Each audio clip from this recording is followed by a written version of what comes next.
Ameerikaa si ga'ee hin deemtamoo hin hafta? Yoo deemte jaalallee keeti moo siisterii keeti of biratti fudhatta? Ashamaa harka fuunee jira jirtu kabajamtoota fi jaalatamtoota warroota balaayiniiftuu jalatti argamtan akkam jirtu nageenya badhaadhaa kan nyaattan badhaadhaa nageenya rabbi guddaa bakka jirtan maratti hunda keessaniif haa baay'atu. Warroonni chaanaal kanaaf haaraa taatanii anaa dhufu baga nagaan dhuftan jedhee olsin ka'eessisi madde warri turtan immoo baga nagaan eegdanii warroonni immoo maatii ta'uudhaaf nutti yookaan immoo nutti dabalamuudhaaf jirtan koottaa nutti dabalamaa walirraa barannaa haguma beekumsa keenyaa wal barsiisaa walirraa barachaa deemnaa. Har'aa gaafii na gaafadhaa isiniin jedhee kan ture. Isinis kinoo gaafii na gaafattanii gaafii na gaafattan kanas immoo osoo tokko malee isiniif deebisuuf anis dhufeen jira. Uummata qashtii wal bukkee haa dhaabbannu laayik sheerii sabskiraayib gochuudha. Na bukkee dhaabbadhaa jechuun affeerra kooti gamanumaan gara gaafii kiyyaattan ce'a. Siganan tuubee waan natiin ajibbiitiif barnaa galee jira horiin na jijjiirte kanaaf rabbi jira yoo fayyaa qabaadhe horii bareedoo jira. Siganan tuubee anaa dhufu bareeddu gootte anaa dhufu qaalitiyyaa soba malee dhugaa jettu dubbi deebifta koodee sobuun hin danda'amu jettee dhugaa rabbiiti hin sobu jechuudha. Gaafii tokkoffaan akkana jedha. Ati nama wallole araarsitee beektaa? Dhugaa dubbachuu goote araarsee hin beeku. Ati dhiira tokko jaalattee kan biraa yoo dhufee si gaafate ishii jettaa immoo hin didda. Dhiira tokko jaaladhee inni biraa immoo dhufee yoo na gaafate jira miti al tokko akkuma jarri dhiiraa yeroo nutti dabarfachuudhaaf jarri dhiiraa tokko yeroo nutti dabarfachuudhaaf zimmadhanii namu argasan gaafatanii yeroo itti dabarfatanii al takka anillee jechuudha. Osuman qabu hin qabu jedhee nan janajjana booddee garuu dhugaa jirtu moo itti himaa jechuudha. Sobuun hin danda'u sila jette ani immoo hin sobu jechuudha. Sadaffaa amala namaa keessaa maal jibbita? Dhugaa dubbachuuf yoo ta'e amala namaa keessaa kanan jibbu tokkoffaa sobaa lammaffaa of tuulummaa jibba. Sobaa fi of tuulummaa amala namaa keessaa baay'een jibbaa jechuudha. Afraffaa ati rakkataa gargaartee beektaa? Yoo hin beekne gara fuulduraatti foo hiyyeessaa fi dureessa walqixa ilaaltaa jette. Rakkataa gargaartee beektaa isa jettuuf rakkataa isa karaarra taa'ee waan nyaatee waan dhugu dhabu san gargaaruu osoo hin taane akkanumatti nama karaa sooshaal miidiyaa kanaan wal barree barataas haa ta'u rakkoo isaa natti himatee rakkina isaa saniif jecha gargaare garuu rakkataa isa waa tokko dhabee karaarra deemu san immoo hin gargaarre gara fuulduraatti immoo yoo rabbi jedhee na milkeesse gargaaruudhaaf fedhiin qabaa jechuudha. Hiyyeessa fi dureessaa walqixa ilaaltaa kan jette san irratti immoo jara lachuu walqixan ilaala. Ani nama tokko namni kan madaalamu namummaa isaatiin malee maallaqaan himuti. Dureecha yoo ta'e durummaa isaa sanii jedhee ija jaalalaatiin ilaalu. Hiyyeessa yoo ta'e immoo hiyyummaa isaa sanii jedhee ija jibbiinsa ilaalu. Jara lachuu walqixa ilaala jechuudha. Maaliif nama namummaa qofaafan namummaa namni kan madaalu qabeenya osoo hin taane namummaa qofaa waan ta'eef jechuudha. Innaa akkas bareeddu kiyya yoon dogongor immoo dhiifama mudannoo kennuuf qoodii galatoomii kanuma gaafin koo jette.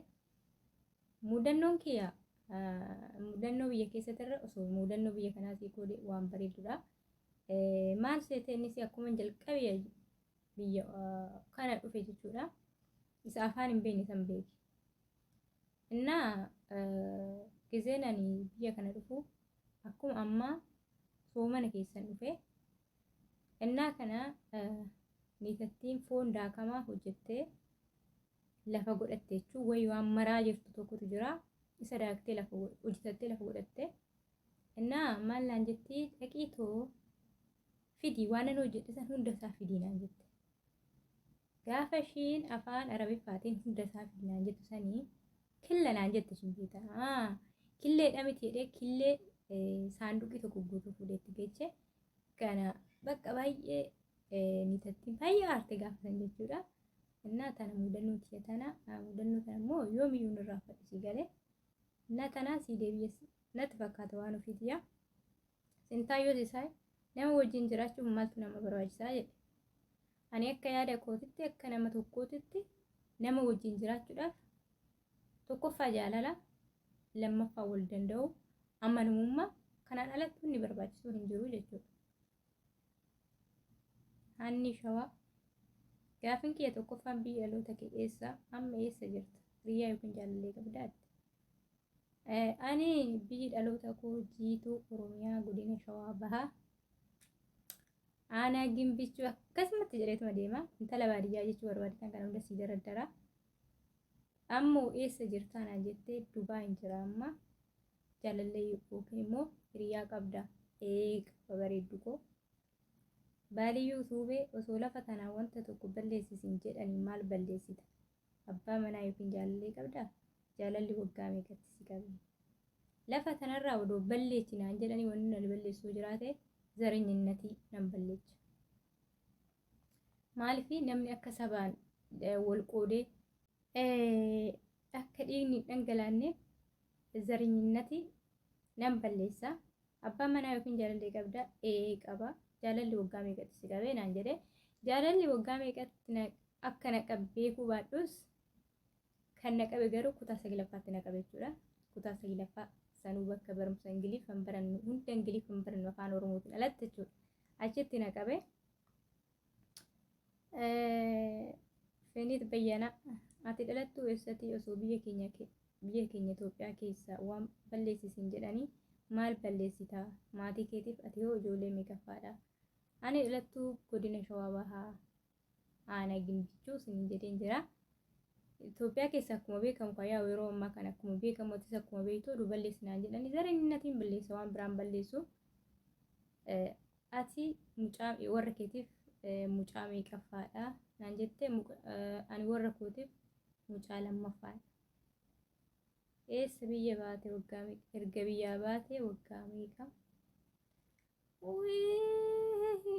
Gaafii akkamiin na gaafatte? Gaafii yeroo baay'ee dhiironni nama gaafatan. Ati erga biyya kana dhufte waggaa meeqa? Erga biyya baate waggaa meeqa? Waggaa 5. Hawwii Shawaa ati eessatti dhalattee guddatte ammoo eessa jiraatta? Lafa kanarratti maaltu si gammachiisa? Ani akkuma dhaladhee si deebisee san jira jiituu Oromiyaa godina Shawaa ammoo eessa jirta? Dubaayin jira. Lafa kanarratti maaltu si gammachiisa naan jettee lafa kanarratti nuti na gammachiisu tokkoffaanii dhugaa dubbachuuf oote fayyaa guutuu qabaachuun na baay'ee na gammachiisa. Namoonni na gammachiisu kana jechuudha lafa kanarratti. Innaa uummata galtee viidiyoon kee har'aa kanuma. Viidiyoo kana yoo jaallattan like, share, subscribe gochuun hin dagatinaa. Warroonni maatii koo taatan immoo adaraa keessa laayikii viidiyoo kiyyallee ilaaluu hin dagatinaa. Laayikii walii haa goonu, viidiyoo walii haa daawwannu, sheerii walii haa goonu, uummata gashtii wal bukkee haa dhaabbannu dhugaa dubbachuuf yoo ta'e. Innaa sanas hin jedha. Hedduu takka isinan jaaladha, hedduu takka isinan kabajaa. Haga viidiyoo biraatti walitti deebinutti